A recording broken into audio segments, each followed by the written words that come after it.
Bonjour à toutes et à tous et bienvenue ici à Paris au Mondial de l'Auto que Watch va vous faire vivre chaque soir jusqu'au 14 octobre à 21 h. Pour être au plus près de l'actualité du salon, des nouveautés, des concepts et de tout ce qui roule, le garage s'est donc installé ici au cœur du Mondial, porte de Versailles. Alors, je vous l'ai dit, un salon, c'est beaucoup de nouveautés. Ce sont aussi des concept cars et c'est précisément à eux que nous allons nous intéresser ce soir et notamment au concept français. Alors, ça tombe bien, pas de jaloux, il y en a chez tout le monde cette année. Citroën, DS, Peugeot, Renault. Pour nous accompagner durant cette émission, j'ai le plaisir de recevoir tout d'abord Richard Meyer, directeur des produits futurs chez Citroën. Bonjour. Bonsoir. Ou bonsoir. Et puis également Mathias Ossan qui est le responsable des concept cars chez Peugeot. Bonsoir Mathias. Bonsoir. Voilà, et puis ce sont deux concepts à eux tout seuls. Ouais, je pense. Vous les connaissez. L'ami Nico Edet, salut Nico. Salut Alex, bonjour à tous. Et Idriss que je ne présente plus. Salut Alex, ça fait un bail. Ça fait un bail, J'ai ouais, séché. ben oui, il fallait bien recommencer cette nouvelle saison. Voilà, les présentations sont faites, à tout de suite. Alors, je me tourne, on va rentrer tout de suite dans le vif du sujet, je me tourne vers vous, Mathias et Richard. À quel point c'est important un concept sur un salon? Qui veut commencer? Il n'y en a pas toujours, c'est pour ça que je vous pose la question. Parfois on vient avec un concept, parfois sans. À quel point c'est important? Alors un concept pour nous c'est très important à la fois parce que c'est un moyen de véhiculer, d'accompagner des messages que la marque veut délivrer à l'occasion du salon. On aura l'occasion d'y revenir pour ce qui est du concept Citroën de cette année au Mondial de Paris. C'est aussi important parce que ça peut être un moyen de tester la manière dont le public, les médias, les clients reçoivent des propositions nouvelles qui correspondent à la vision que la marque peut avoir du futur en matière de style.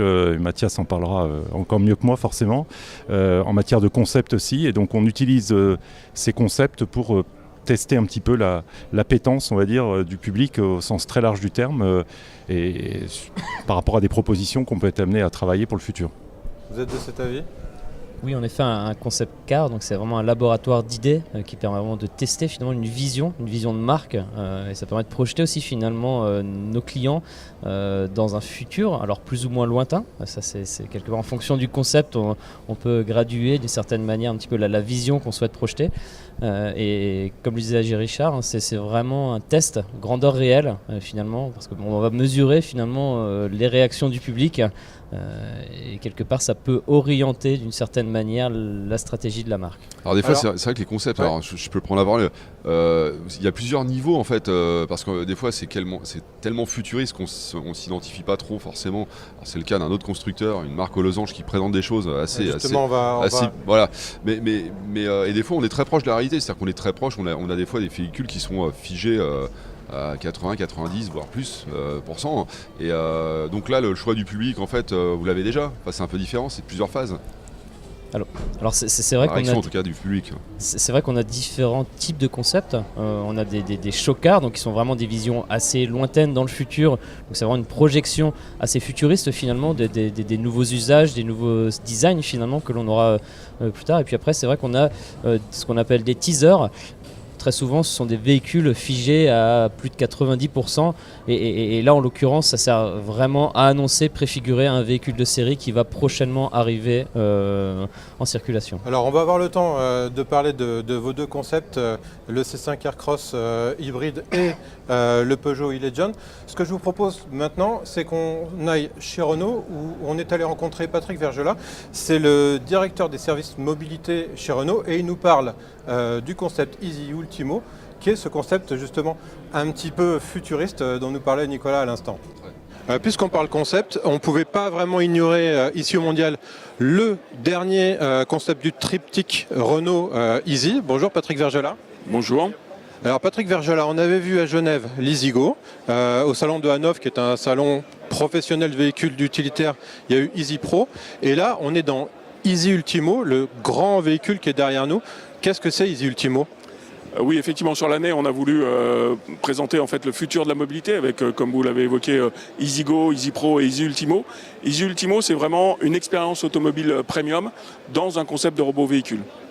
Alors vous dites expérience automobile premium. Alors effectivement, quand on rentre dans la voiture, on le voit, il y a des matériaux nobles, il y a même du marbre, du bois, du cuir. L'idée c'est quoi? Parce qu'on est dans la mobilité partagée. Qu'est-ce qui est sous-jacent à votre idée de mobilité premium? C'est vraiment cette idée-là. Donc avec Easygo, on était vraiment dans la mobilité partagée, un véhicule qui permet d'aller de A à B à plusieurs pour optimiser en fait l'usage des infrastructures de la ville. Là, on est davantage en fait sur un véhicule qu'on se réapproprie pour un usage, une expérience automobile à une grande occasion, un voyage touristique, une célébration. Et finalement, la voiture, on la reprend pour soi-même et on la garde le temps qu'on souhaite, 2 heures, 3 heures, 4 heures, pour vivre cette expérience-là. Donc concrètement, si demain ce véhicule ou en tout cas ce concept arrive sur le marché, j'ai une application sur mon téléphone et je dis je commande pour la soirée ou pour 2 heures ou pour une visite ce véhicule, c'est ça? Exactement. Et vous retrouvez finalement l'usage un petit peu comme d'une voiture individuelle. Vous pouvez aller où vous voulez, descendre de la voiture, laisser vos affaires dedans, revenir, aller à votre point suivant, etc. dans une vraie expérience automobile. Est-ce qu'on peut imaginer également des partenariats alors avec des hôtels, des compagnies aériennes, ce genre de choses, en tant que véhicule navette en quelque sorte, mais navette de luxe? Oui, on voit bien effectivement ce rôle-là également au véhicule, un côté un peu limousine, un service complémentaire à une compagnie aérienne, à un hôtel. C'est pour ça qu'on a travaillé avec Evian Resort sur ce sujet-là, ou également dans toute une activité de tourisme pour avoir des visites. Et on a partagé et avancé ce sujet avec le Club Med. On peut mettre combien de personnes à bord de ce véhicule aujourd'hui? Parce que c'est un très grand véhicule, il fait 5,70 m je crois. On peut monter à combien à bord? Oui, on l'a voulu effectivement spacieux. Donc aujourd'hui, le véhicule il est conçu avec 3 places en fait. Et dans l'idée peut-être d'être que 2 dedans, mais avec une versatilité de pouvoir se mettre soit sur une banquette 2 places de façon très confortable, soit face à face. Ce qui est intéressant, c'est que c'est un concept car. La plupart des constructeurs qui font des concept cars présentent des véhicules, on va dire, qui sont plutôt personnels, plus ou moins proches de la série. Ce concept il vient donc finir un triptyque, mais on n'est vraiment plus dans le concept de la voiture qu'on possède. Oui, clairement. Donc déjà Renault a toujours été dans une innovation en fait par l'usage en fait. Et là, on s'est vraiment finalement projeté dans l'usage de ces robots véhicules, de ces machines à délivrer de la mobilité qui n'ont pas destination à être acquises en fait par un client particulier ou une flotte. C'est vraiment finalement des véhicules qui sont achetés par un opérateur en fait et qui sont opérés pour délivrer un service. Voilà, donc Patrick Vergelat, lui, positionne très clairement ce triptyque de concept Renault dans une vision assez futuriste de la mobilité partagée. Je me tourne vers vous, Mathias. Le concept Peugeot, alors il est intéressant à plus d'un titre. D'abord parce qu'il a une forme qui évoque forcément quelque chose à tout le monde. Tout le monde a parlé du coupé 504. Mais il reste quand même assez futuriste à bien des égards. Il est où le curseur sur ce concept ? Alors justement, le curseur, là pour le coup, on peut parler de concept car, c'est une vision qu'on imagine aux alentours de 2025.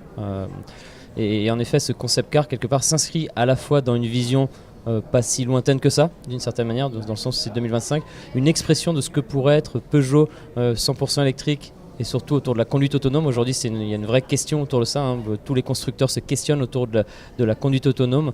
Et nous, quelque part, on se positionne avec cet objet comme une sorte de manifeste, dans le sens où ce n'est pas parce qu'on va injecter de plus en plus de technologie dans nos véhicules que l'on doit être dans des machines, dans des robots. Et l'idée, c'est emmener de la chaleur finalement à ça, c'est colorer de manière très émotionnelle, sensorielle, nos objets dans le futur. Et c'est pour ça qu'on en profite d'une certaine manière de faire un clin d'œil à 504, de profiter des 50 ans de 504 pour quelque part faire un pont entre notre héritage, notre ADN de marque et bien entendu toutes les technologies que l'on va implémenter dans nos véhicules dans le futur.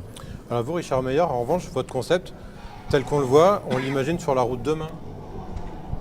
Alors, vous avez raison de l'imaginer sur la route demain parce qu'il préfigure effectivement une version plug-in hybride du nouveau SUV C5 Aircross de Citroën que nous allons lancer tout début 2020. Donc, pour rebondir sur ce que vous disiez tout à l'heure, les données clients, la lecture client, on l'a déjà traité en amont. Citroën, c'est une marque qui a une signature Inspired by You, donc on écoute beaucoup ce que les clients nous disent et donc on a pensé, je dirais, cette future offre plug-in hybride à partir des attentes et des usages de nos clients. Donc effectivement, on est bien dans une logique de porter des messages, 2 messages principalement, au travers de ce concept. Le premier message, c'est l'offensive que Citroën va lancer en matière d'électrification de son offre, avec cette première pierre à l'édifice qui arrive tout début 2020 et qui va se poursuivre derrière, puisque notre objectif est d'avoir 80% de notre offre qui soit disponible en version électrifiée à l'horizon 2023 et 100% en 2025.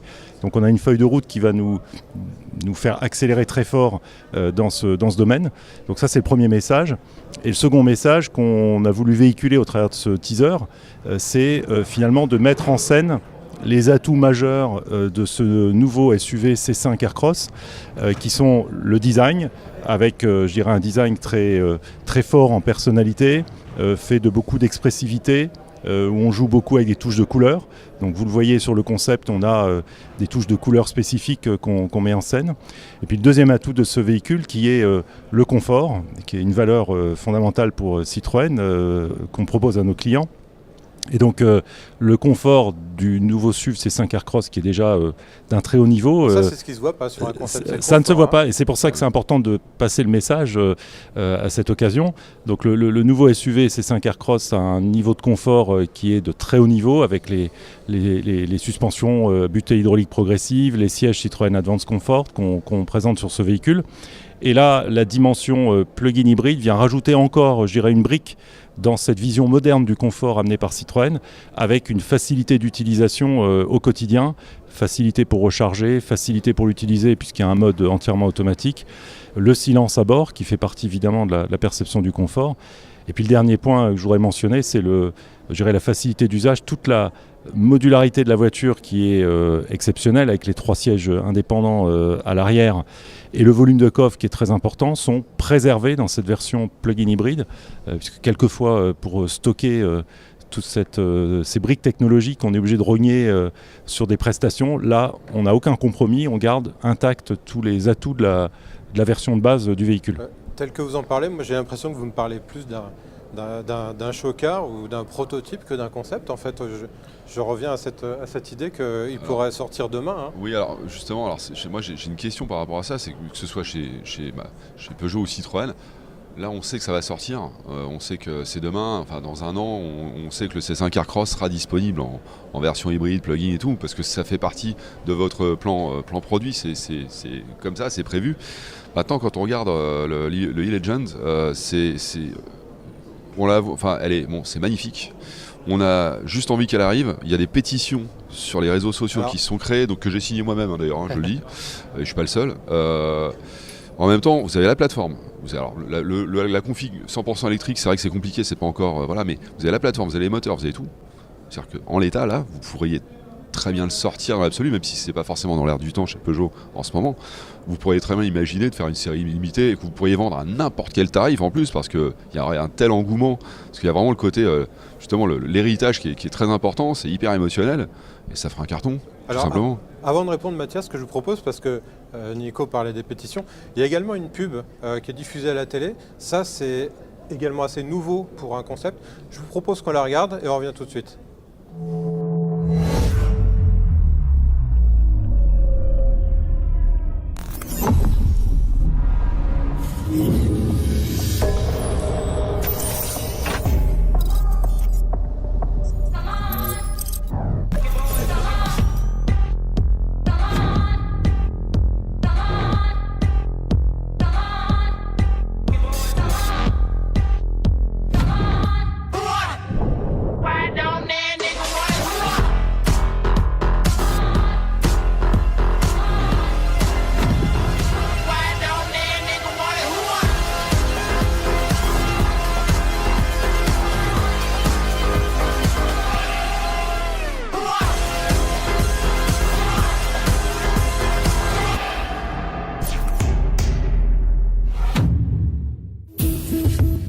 Voilà Mathias, alors on l'a vu, cette publicité elle est diffusée à des heures de grande écoute sur des grandes chaînes.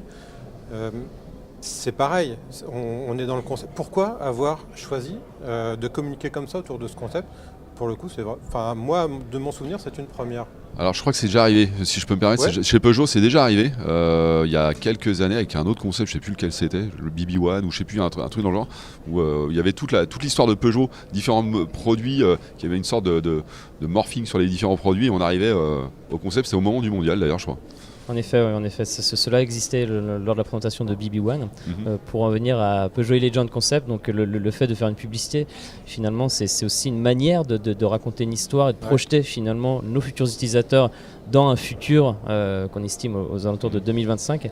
Et après, donc, je rebondis sur votre remarque sur le réalisme. Alors ça, c'était une volonté délibérée, de certaine manière, de ne pas être dans la caricature. On voit beaucoup aujourd'hui d'objets autonomes qui sont des visions très futuristes, dans des gabarits qu'on imagine assez mal finalement dans l'environnement dans lequel on vit. Je pense à une ville comme Paris ou beaucoup de milieux urbains où ça semble assez difficile finalement d'avoir des objets aussi imposants. C'est pour cela qu'on s'est efforcé finalement d'avoir un volume qui reste réaliste finalement pour aussi exprimer une vision de la conduite autonome d'un gabarit qui pourrait être demain finalement sur nos routes. Après, en tant que designer, on souhaite que cet engouement se continue. Et naturellement, en tant que designer, on rêverait d'avoir un objet comme ça sur les routes. Après, naturellement... Sans forcément toute la technologie, pour le côté autonome, mais ne serait-ce que voilà, on a la base, on a des choses. En termes de style, il y aurait moyen de faire quelque chose d'approchant en tout cas, je pense. C'est faisable. Après, c'est un coût. C'est aussi ça. Driss ? Moi, j'avais une question à vous poser. Tous ces concepts, vous êtes combien à travailler là-dessus et combien de temps en avance, en amont, vous préparez ces concepts pour un salon? Ça dure combien de temps, la conception? Alors, un concept car comme le concept car Peugeot Legend, ça a pris à peu près une année de développement, je dirais du premier coup de crayon, donc du brief qui est travaillé donc, avec les équipes de stratégie donc à la marque Peugeot, les équipes de marketing. Donc c'est environ une année de travail, vraiment du premier coup de crayon jusqu'à l'objet que l'on peut voir aujourd'hui. Ça doit passer assez vite quand même. Ça passe assez vite et souvent on parle de haute couture automobile et je dirais que c'est le même rythme quelque part, c'est un rythme quand même assez incroyable et ça mobilise beaucoup de personnes et beaucoup de corps de métiers différents pour arriver à faire un objet qui quelque part qui sont de plus en plus complexes dans le sens où on attaque de plus en plus de technologies à bord. Donc voilà, c'est à peu près une année de travail. Vous êtes parti sur, si on parle d'e-Legend, sur combien de pistes vous êtes parti dans cette idée de, on va dire, de moderniser la silhouette de la 504 ou alors vous avez réuni plein d'idées et puis il y a celle-ci qui est sortie? On a réuni plein d'idées, mais je dirais que vraiment l'idée chapeau, c'était vraiment quelle expérience Peugeot va-t-on vivre dans le futur lorsqu'on va parler de conduite autonome, en sachant que notre ADN de marque, naturellement, il y a tout ce qui est touché de route, le dynamisme que procure finalement une Peugeot, le plaisir de conduite. Et ce qu'on retrouve à bord de e-Legend, parce que finalement on propose deux modes de conduite, un mode de conduite, j'ai envie de dire classique, et un mode de conduite autonome où on délègue sa conduite. Mais pour en revenir à votre question, oui, on a eu pas mal de propositions en fait au départ et finalement le fait de faire ce pont, une sorte de crossover de génération d'une certaine manière entre justement un clin d'œil à 504 et justement cette vision du futur, la technologie du futur nous a semblé être le bon moment finalement pour Peugeot pour s'exprimer de cette manière-là. On parlait tout à l'heure de la publicité, on parlait des pétitions qui circulent en ligne. Je ne vais pas vous demander si Peugeot est impliqué plus ou moins dans le départ de toutes ces pétitions, peut-être dans certaines, mais est-ce que ce n'est pas aussi une manière de faire une étude de marché grandeur nature? Alors sur les pétitions, je ne saurais pas vous répondre, mais en tout cas, c'est exactement ce que disait Richard Meyer tout à l'heure. C'est d'une certaine manière, un concept car, ça permet de tester auprès du public, d'avoir leur sensibilité finalement sur une direction qu'il aurait proposée. Et en effet, c'est une sorte de test grandeur nature. On le voit aujourd'hui, par exemple, avec les journées presse, c'est super intéressant finalement d'avoir le retour des différents médias qui découvrent l'objet et finalement ont des réactions assez directes finalement sur cet objet comme vous avez eu juste avant. Donc en effet, c'est une test grandeur nature sur quelque part un positionnement de marque et en ce qui me concerne finalement une nouvelle approche esthétique que l'on pourrait proposer peut-être dans le futur. Quels sont les retours, Richard, du public déjà, en tout cas des journalistes que vous avez rencontrés dans ces premières journées sur votre concept? Les retours sont là aussi très intéressants parce que d'abord le message sur l'électrification à venir de Citroën devient tout de suite plus concret parce que comme vous l'avez dit tout à l'heure, c'est des choses qui sont déjà communiquées, qui sont sues, mais quand on voit un véhicule et qu'on voit qu'on est très proche effectivement d'un véhicule commercialisable, je dirais que les messages prennent encore plus d'ampleur, donc je crois que ça c'est le côté très positif. Et puis en même temps, c'est un moyen, encore une fois, de passer, de repartager les messages sur les atouts du nouveau SUV C5 Aircross, qui est quand même notre nouveauté majeure que l'on présente ici au Mondial de Paris. Et donc c'est aussi, je dirais, les journalistes, ça leur permet de bien comprendre quelle est la vision de Citroën en matière d'électrification. C'est pas seulement je prends une voiture et je mets une chaîne de traction électrifiée, c'est je fais en sorte que ça vienne nourrir les fondamentaux que la marque veut proposer à ses clients et notamment le confort. Et donc bien expliquer et bien comprendre en quoi le confort et la vision moderne que Citroën veut apporter du confort est nourri, amplifié par ce type d'offre électrifiée qui va arriver. Moi, j'avais une question très terre à terre. Il y a certains de ces concepts, c'est vrai qu'ils sont magnifiques. Ils deviennent quoi après? Vous les gardez? Il y a un entrepôt secret où il y a tous ces concepts, la caverne d'Ali Baba. Qu'est-ce qu'ils deviennent? On les détruit? Enfin, je ne sais pas. Alors non, on ne les détruit pas parce que ce serait vraiment dommage. Effectivement, enfin, déjà on les exploite à plusieurs occasions dans les mois qui suivent en général.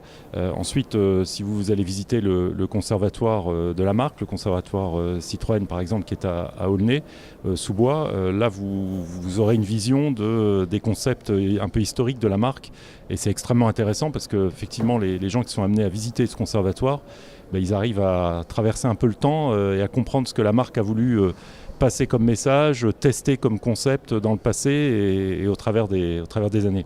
Alors moi j'ai remarqué quelque chose chez Peugeot, proche de Sochaux d'ailleurs, enfin sur l'autoroute qui mène à Montbéliard, tout ce coin-là. Il y a une station de service en fait, derrière d'autoroute où il y a des concepts Peugeot à chaque fois qui changent, qui sont renouvelés régulièrement. Et donc c'est des anciens concepts qu'on a vus il y a 15 ans, 20 ans au Mondial, ou ailleurs. Mais c'est toujours marrant, ça émerveille les enfants. C'est toujours sympa dans un endroit un peu, pas insolite, mais un endroit, on n'est pas dans un supermarché, mais quasiment, on sait que Peugeot est dans le coin. Voilà, on sait que la marque est là et qu'on est sur les terres du Lion, quoi. C'est assez sympa de trouver ça. Ça fait partie en tout cas des recyclages entre guillemets de certains concepts et c'est toujours sympa de voir ça, quoi. C'est quelque chose qui se fait depuis longtemps, ça vous le savez? Enfin, vous étiez au courant de... Non, pas du tout, je n'étais pas du tout au courant. C'est vrai, c'est le patrimoine de Sochaux en fait. Je pense que le D'accord. musée qui met à disposition de temps en temps, il y a un petit partenariat qui se fait, c'est plutôt sympa, quoi. Alors les concepts, ça sert aussi souvent à marquer le style futur d'une marque. Et alors justement, en marge de ce mondial, chez Citroën, il y a un nouveau directeur du style qui a été nommé, Pierre Leclerc. Et puis, il y a deux images que vous voyez en ce moment à l'antenne qui ont été publiées par le service presse de Citroën, qui sont des teasers de concepts qui seront présentés dans des salons futurs. Alors, je crois que c'est Shanghai et puis j'ai oublié le... Genève. Voilà. Est-ce que ces deux teasers sont déjà en eux-mêmes une marque du futur style Citroën de Pierre Leclerc, ou est-ce que ça n'a rien à voir, ça avait déjà été prévu avant? Alors, Pierre Leclerc nous rejoint dans les tout prochains jours. Donc là, on est sur des illustrations, un teasing, on va dire, de concepts qui vont arriver effectivement en 2019, qui ont commencé à être travaillés déjà il y a quelques temps. Mais aucun doute qu'il nous aidera à les porter complètement et à les magnifier jusqu'au bout. Donc ces deux concepts sont des annonces, des événements nombreux qui vont jalonner l'année 2019 pour Citroën. C'est une année exceptionnelle puisque c'est le centenaire de la marque. Et donc il y a des événements internationaux Figital toute l'année qui vont se déployer. Et donc on va présenter ces deux concepts. Un qui est une vision de la marque Citroën en matière de mobilité urbaine qui sera présenté effectivement en première mondiale au Salon de Genève. Et le second qui est plus une vision prospective de la marque en matière de, je dirais, de confort, de vision ultra moderne du confort et de la conduite autonome. Donc on est un peu sur l'expression de la marque Citroën qui fait le parallèle à ce que disait Mathias tout à l'heure, qui lui sera présenté en première mondiale à Shanghai l'année prochaine. Driss et Nico, je vais me tourner un petit peu vers vous. Ça fait maintenant 2 jours qu'on arpente les allées du salon. On a vu quand même quelques petites choses. Déjà, première réaction, Bon, c'est un salon qui est un peu différent de celui dont on avait l'habitude jusque-là. D'abord, il n'y a pas un mondial, il y en a 4. Oui. Parce qu'il y a la moto qui est là aussi, on aura l'occasion probablement d'en reparler. Il y a la mobilité, on est dans un hall justement où le mondial mobilité est installé. Et puis il y a l'auto avec beaucoup de constructeurs en moins. Ouais. Déjà, ton premier sentiment par rapport à ça? Ouais, il y a une petite déception globale, hein, autant être clair, c'est qu'on a moins de constructeurs, on a moins de shows. Moi, je me souviens de défilés de mode sur certains stands il y a 10 ans, c'était beaucoup plus. Voilà, il y a un côté show, il y a un côté. On est plus dans la raison là. Voilà, on est dans la raison. Dans le réalisme aussi. Dans le réalisme, certains ont fait le choix de ne plus mettre d'hôtesse, par exemple. Alors, il y a une époque, on faisait un peu dans la vulgarité, c'est moins le cas ces dernières années, mais là aujourd'hui, voilà, on fait aussi beaucoup dans la raison. C'est moins festif que ça a pu l'être. Et puis, il manque du monde. Je trouve que, sans vouloir vous lancer des fleurs en particulier, mais je trouve que PSA fait bien le boulot cette année. Il y a beaucoup de choses, c'est assez intéressant. Et vous jouez bien le jeu. Voilà, il y a des concepts, il y a des choses, il y a des chocars. Il y en a d'autres qui jouent moins le jeu malheureusement, qui ont moins de nouveautés. Il y a moins de choses à raconter, même s'ils sont là, même s'ils sont présents. Finalement, j'ai quand même le sentiment que ceux qui sont là, d'une manière générale, jouent quand même pas mal le jeu. Ouais. Chez Audi, il y a 5 ou 6 nouveautés. Oui, chez d'autres Allemands, il y en a 3 ou 4. Et puis ceux qui sont là quand même avec du produit. Chez les Allemands, c'est vraiment que c'est très très fourni. Il y a plein de choses, il y a plein de nouveaux produits. Voilà, ça c'est vrai. C'est même si on doit. Alors si je dois rebondir aussi sur la moto, parce que parlons-en, Denis. J'allais enchaîner là-dessus. Ouais, sur tu peux sur enchaîner. la moto, pour le coup, il joue le coup. D'autant plus qu'il y a le salon Intermote. Il y a d'autres salons en parallèle. Cologne, ouais. Donc il y a eu pas mal de lancements ici même. Et il y a beaucoup de choses sur tous les stands des constructeurs moto. Mais ce que je trouve décevant, c'est le côté. Le côté impressionnant, les décors, qui a moins l'exubérance. On était là, on voulait en prendre plein les yeux. Et nous, en tant que journalistes, encore, on est plutôt déblasés. Parce que les hôtesses lui manquent. Non, mais c'est même pas ça. Je pense au grand public, c'est bête, mais les gens payent un billet d'entrée, ils ont envie de rêver, quoi, tout simplement. Est-ce que c'est important. Tu crois pas, Nico, que ce retour à une certaine forme de raison va pas inciter des marques qui ne pouvaient plus se permettre d'exister aux côtés de cathédrales, va pas les inciter à revenir en disant effectivement si les très très gros deviennent plus raisonnables, moi avec mon tout petit budget, en me mettant à côté, même si j'ai une cabane de jardin, je suis plus à côté d'une cathédrale, donc on va c'est sûr, c'est possible.